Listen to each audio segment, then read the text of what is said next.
Sir, I really appreciate and thank the Honorable Minister. He has written a nice letter here.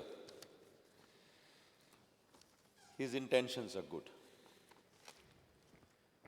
But I feel this CZMP, the plan made by NCSCM, that is National Center for Sustainable Coastal Management. You see, these plans must come from bottom to top. Here the plans are coming from heaven to the bottom. What strength an agency from Chennai has got to understand the local situations in the state of Goa. This is number one. Goa is different. Now, this plan which was brought, of course, the government of India has asked this agency, fine. The earlier chief minister, when the plan came here, he also put this plan before the local MLAs. We had 3 or 4 days sitting. They asked our opinion. We gave our opinion, some in writing, some orally also. This agency, after taking all that, they go back to Chennai and they dump the same thing again against. They collect money and they have not changed one dot also.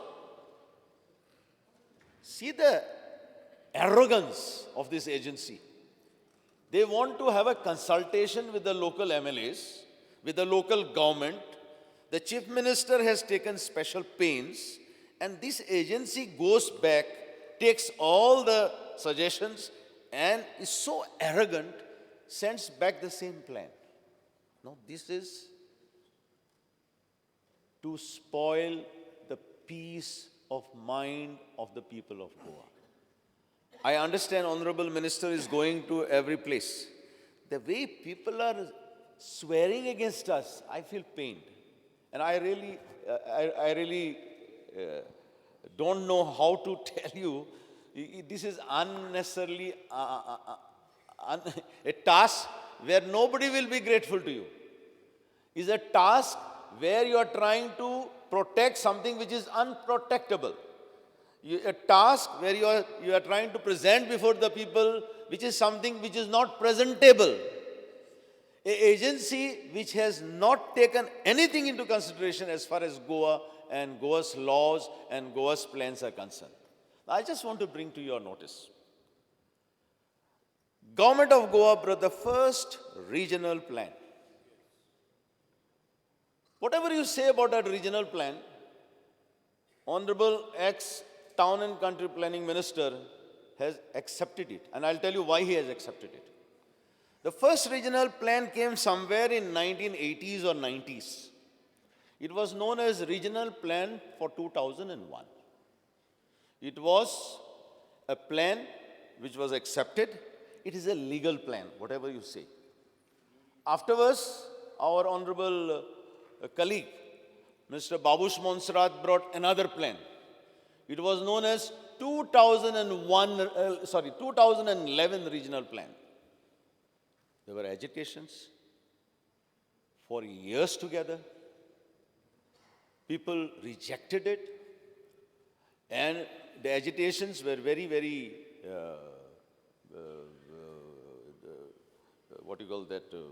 there was so much of arrest and so much of movements.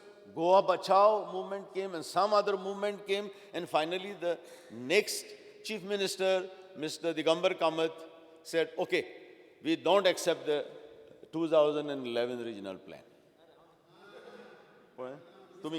Whoever it is.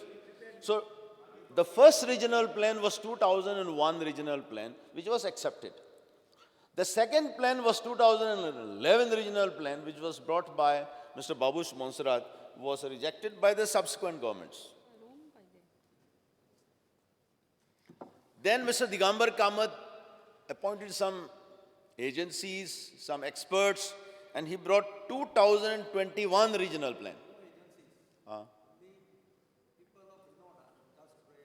Yeah, they are supposed to be the 2021 regional plan. That also there was agitations. The agitations became violent, and that is also was stopped by the then Chief Minister, Mr. Manohar Parrikar. Then came our Town and Country Planning Minister, Mr. Vijay Sardesai.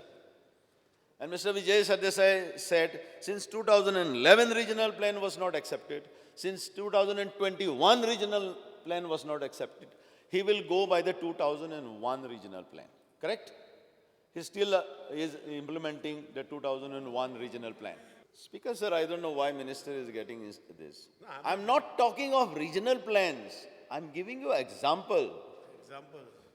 Give 11 examples, sir. This CZMP prepared by NSSCM is spoiling the peace and tranquility of the people of Goa. It is creating agitations.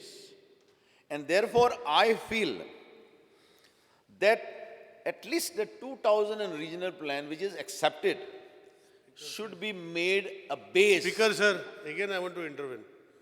But out of the 12 talukas, nearly 10 or 11 talukas are involved with this.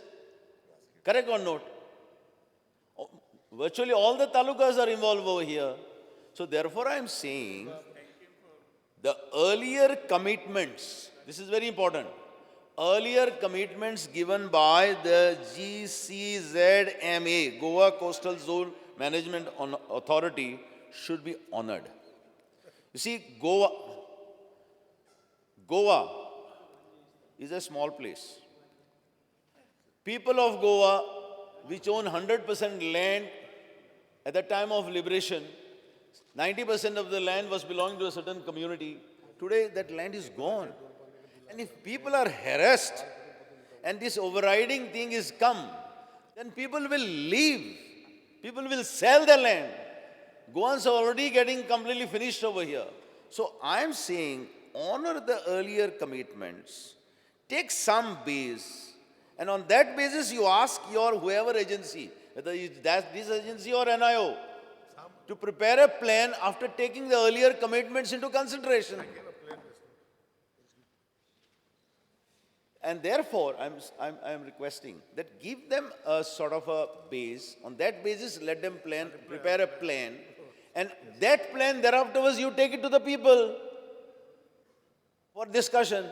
I think it is futile to take this plan, which is not a correct plan, to the people and get the curses of the people on us. I know that Goa has got different days, but central government, which has got an overriding effect, they should also take into consideration the situation in Goa. Honorable Minister, I know that Government of India has got an overriding effect, but you should not allow them to do it, and they should honor the ground realities in the state of Goa, and then only they should prepare the plans. Thank you. Speaker, sir, no, I will not take time this time, I assure you. Speaker, sir, I know that the Honorable Minister feels that this is a central subject, that it is center who is imposing on us their plan. You see, we have got a constitution and we believe in federalism. So center cannot impose any plans on us. We have to go through it. If anything is going against the interest of Goa, we can reject it, lock, stock and barrel.